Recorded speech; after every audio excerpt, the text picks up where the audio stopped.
Compressed air solidifies the face when it compressed, invisible. It's destroying you, destroying your lungs and your body and your soul, everything else, but you don't know it because it's like smoking. You don't get any violent reaction of pain or anything. It's a deadly, silent, terrible thing, this air pressure.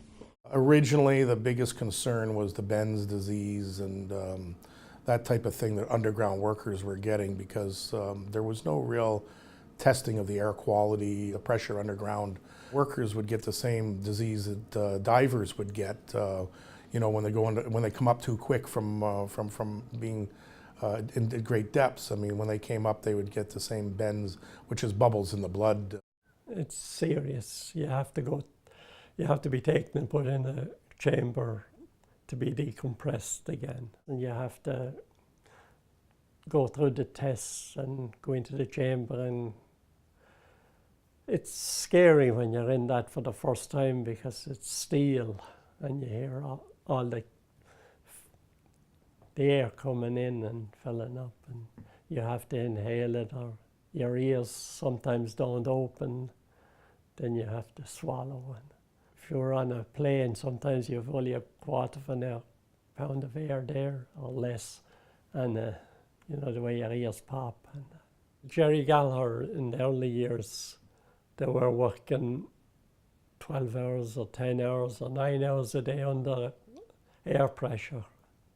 And then he changed that. He took it down to, I think, depending on the amount of air you worked under, you could go from spend 3.5 to 4 hours in, and then you had to come out for an hour and a half. Like, that was a big change.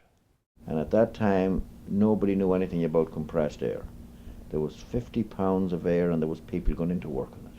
Mm-hmm. Nobody understood what it was all about. There was people who got sick coming out of that air, died sometime later, natural causes. This Dr. Gamara come to the Toronto East General Hospital to study to be a surgeon. He was a doctor in Peru. He was told to do some experimenting in regard to caisson disease, but not to go too deep. Mm-hmm.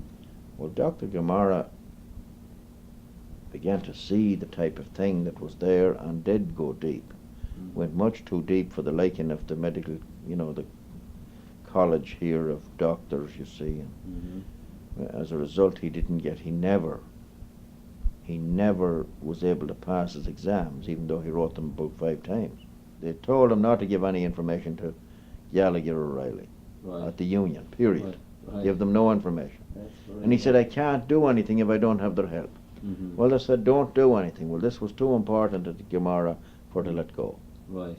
And as a result, we were in the picture, and we went to the compensation board, and we got all of those things amended, the laws amended, in order to provide today, if a man dies and they can attribute any of the his sickness to the compressed air, yes, he gets a pension. Right. His wife gets a pension after he dies. Mm-hmm. At least there's something done.